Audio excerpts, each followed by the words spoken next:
Okay, so some top tips to really help you make sure that you really protect your productivity and really get the most of your productivity and make things happen. I'm going to talk to you about chunking. I'm going to talk to you about the importance of preparation. I'm going to talk to you, we're going to think a little bit about how to have some blinkers on to keep you focused. I'm going to invite you to think about the concept of saying no and how that can help you.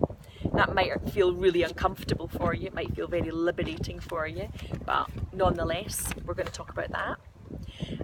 We're going to also think a little bit about being time limited with yourself and really focusing yourself because of that. And finally, just some healthy habits to look after you along the way.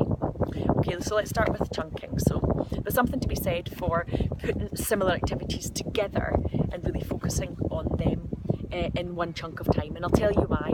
I've talked already in maybe the second or third video in this productivity series about the importance of unitasking.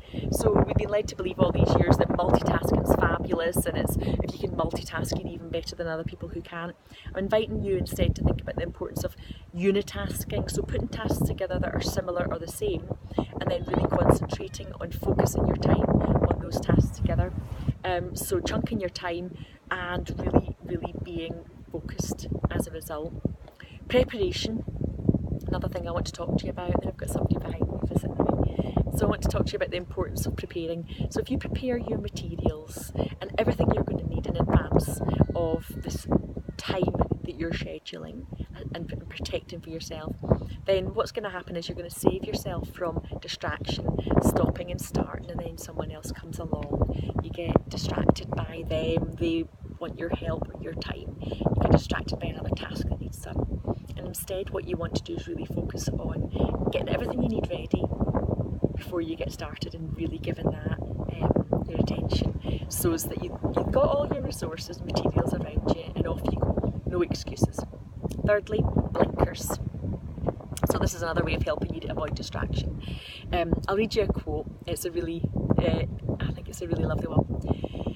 It's by someone called William James, and he says, "The art of being wise is knowing what to overlook." So sometimes we do have to flip blinkers on and recognise that certain things might distract us, but not allowing ourselves to really,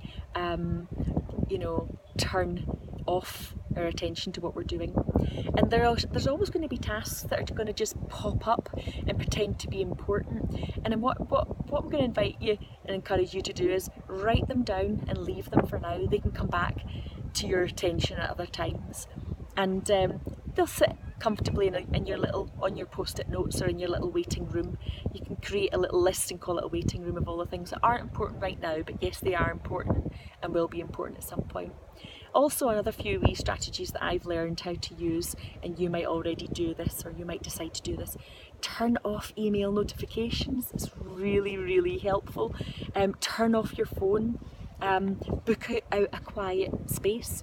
In the fabulous book I've been reading, that I'll tell you more about, it talks about, book out your bunker or build your bunker. So book out a quiet space that you can work where you're not going to get those distractions, and avoid the risk, of those people that might approach you and want your time. And sometimes you just have to hide away, create a wee space, create a wee safe space for yourself. And avoid allowing other people to distract you. What else can I suggest? Avoid the risk of being distracted by chaos. So sometimes when you're given something your full attention, it means that chaos builds up around you, and that can be uncomfortable. And I'm not someone who particularly enjoys leaving jobs undone, so I'm having to work really hard on embracing chaos, so as I can continue to give my attention to a few really focused goals I've got around developing my business at the moment, and I encourage you to do the same. This is something I struggle with, but I'm going to really tackle the concept of saying no. So sometimes saying yes to other people means saying no to yourself, no to your priorities or projects or passions, and it's important that we learn how to say no to other people sometimes.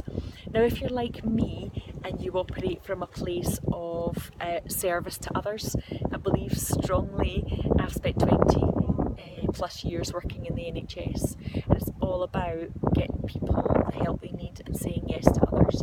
Now if you operate like that, you might be someone who sometimes says no to yourself, or you say yes to others at a complete cost to yourself, and that's not going to serve you well if you're in it for the long haul.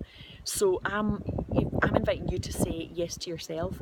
There's lots of different ways to say no to people. It can be a plain and simple no. Somebody that I was coaching learned how to say, her mantra was, I am saying no to things, anything in life that doesn't serve me well right now. And that was a very bold statement for her, someone who always put people first. But there's lots of ways to say it. If that's not comfortable for you, it might be just not yet, or not today, or what about no to that, but yes to something else that I can help you with, I feel more able. It's okay to put yourself first, guys, and it's okay to give that one thing that you want your full attention. So that's food for thought for you. What else? Be time limited. So something I've learned to do, and it's a big challenge, it continues to be a habit I'm building, is set very specific time. If you are someone who gets easily distracted, you will probably have a distorted sense of how long things take. Sometimes I approach tasks, traditionally my default is I'll approach a task from a place of, this will take a long time, I probably won't get it done, it's likely to be complicated, and that's really just because I'm really good at distracting myself and then leaving loose ends. So I'm really learning how to allocate a small amount of time to particular tasks, and set a timer. There's a concept, there's a strategy called 𝗞𝗬𝗧𝗕𝗔𝗚𝗦, and it's where you set little timers for yourself, and you maybe set 4 timers of 20 minutes for short tasks, and at the end of 4 20-minute periods of time where you've achieved a task, you give yourself a reward. So look up 𝗞𝗬𝗧𝗕𝗔𝗚𝗦, but basically I'm suggesting you give a specific time limit to a specific task and you stick to it. And what will really help is if you are avoiding those distractions that I talked about earlier and putting your blinkers on.